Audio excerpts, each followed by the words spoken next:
नमस्कार दोस्तों। मैं आपसे एक सवाल पूछना चाहता हूँ। क्या आपके साथ भी ऐसा होता है कि सुबह एक ट्रेड लॉस हुआ, फिर आपने सोचा कोई बात नहीं, अगला ट्रेड लेकर रिकवरी कर लेंगे, लेकिन फिर दूसरा ट्रेड भी लॉस, तीसरा ट्रेड भी लॉस, और शाम तक पूरा अकाउंट लाल हो जाता है।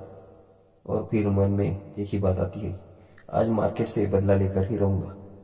दोस्तों, यही वो पल होता है जहाँ एक ट्रेडर का सबसे बड़ा नुकसान शुरू होता है। आज हम समझेंगे कि ट्रेडिंग में लॉस रिकवरी का चक्रव्यूह क्या है, और भगवद गीता हमें इससे निकलने का रास्ता कैसे सिखाती है। प्रॉब्लम। ट्रेडर का सबसे बड़ा जाल सच्चाई यह है कि 90% नए ट्रेडर्स पैसा स्ट्रैटेजी से नहीं, इमोशन से खोते हैं। जब हमें लॉस होता है तो हमारा दिमाग शांत नहीं रहता।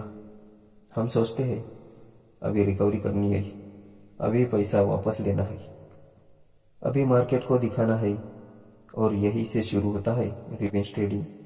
उस समय ट्रेडर एनालिसिस भूल जाता है, स्ट्रैटेजी भूल जाता है, रिस्क मैनेजमेंट भूल जाता है। बस एक ही लक्ष्य रहता है, लॉस रिकवर करना। लेकिन मार्केट किसी से बदला नहीं लेती। मार्केट सिर्फ इमोशन की गलती का फायदा उठाती है। अभिमन्यु और चक्रव्यूह। ट्रेडिंग की सबसे बड़ी सीख। महाभारत में एक बहुत प्रसिद्ध कहानी है, अभिमन्यु और चक्रव्यूह। अब हम अभिमन्यु को चक्रव्यूह में घुसना आता था, लेकिन उससे निकलना नहीं आता था, और इसी वजह से वह उस चक्रव्यूह में फंस गया। दोस्तों, ट्रेडिंग में भी बिल्कुल यही होता है। अधिकतर ट्रेडर्स को ट्रेड लेना आता है, इंडिकेटर लगाना आता है, एंट्री करना आता है, लेकिन उन्हें एक चीज नहीं आती, लॉस को स्वीकार करके बाहर निकलना। और फिर ट्रेडर लॉस रिकवरी के चक्रव्यूह में फंस जाता है। गीता का सबसे बड़ा सूत्र। भगवत गीता में एक बहुत शक्तिशाली श्लोक है, कर्मण्येवाधिकारस्ते मा फलेषु कदाचन। इसका अर्थ है, तुम्हारा अधिकार केवल कर्म पर है, फल पर नहीं। अगर इसे ट्रेडिंग में समझे तो इसका मतलब है, ट्रेडर का अधिकार केवल सही एनालिसिस पर, सही सेटअप पर, सही रिस्क मैनेजमेंट पर होता है। लेकिन प्रॉफिट या लॉस हमारे नियंत्रण में नहीं होता। जब ट्रेडर प्रॉफिट के पीछे भागता है या लॉस रिकवरी के पीछे भागता है, तब वह अपने कर्म से भटक जाता है, और यही से नुकसान शुरू होता है। इमोशन का जाल। दोस्तों, ट्रेडिंग में सबसे खतरनाक चीज मार्केट नहीं है, सबसे खतरनाक चीज है हमारा अपना मन। जब लॉस होता है तो ईगो को चोट लगती है। हम सोचते हैं मैं गलत कैसे हो सकता हूँ, और उसी ईगो को बचाने के लिए हम बार बार ट्रेड लेते हैं। लेकिन सच्चा ट्रेडर वही है जो यह कह सके, हाँ यह ट्रेड गलत था, मैं इसे स्वीकार करता हूँ।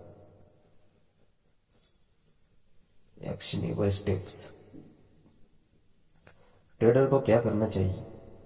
अगर आप सच में लॉस रिकवरी के चक्रव्यूह से निकलना चाहते हैं तो ये 3 नियम याद रखें। रूल 1, रिकवरी शब्द को भूल जाइए। हर नया ट्रेड एक नई शुरुआत है। रूल 2, हमेशा रिस्क मैनेजमेंट रखें।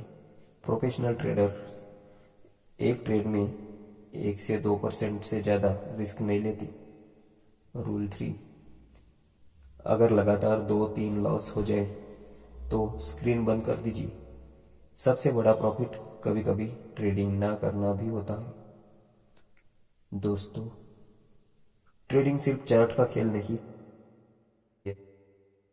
माइंडसेट का खेल है, डिसिप्लिन का खेल है, और धैर्य का खेल है। जिस दिन ट्रेडर लॉस को स्वीकार करना सीख जाता है, उस दिन से उसकी ट्रेडिंग बदल जाती है। याद रखिए, मार्केट से लड़ने वाला ट्रेडर हमेशा हारता है, लेकिन मार्केट को समझने वाला ट्रेडर धीरे धीरे जीतता है। अगर आपको भी कभी डे लॉस रिकवरी के चक्कर में बड़ा लॉस हुआ है तो कमेंट में लिखिए जय श्री कृष्ण, ताकि हर ट्रेडर यह समझ सके कि हम अकेले नहीं हैं और हम सब सीख रहे हैं।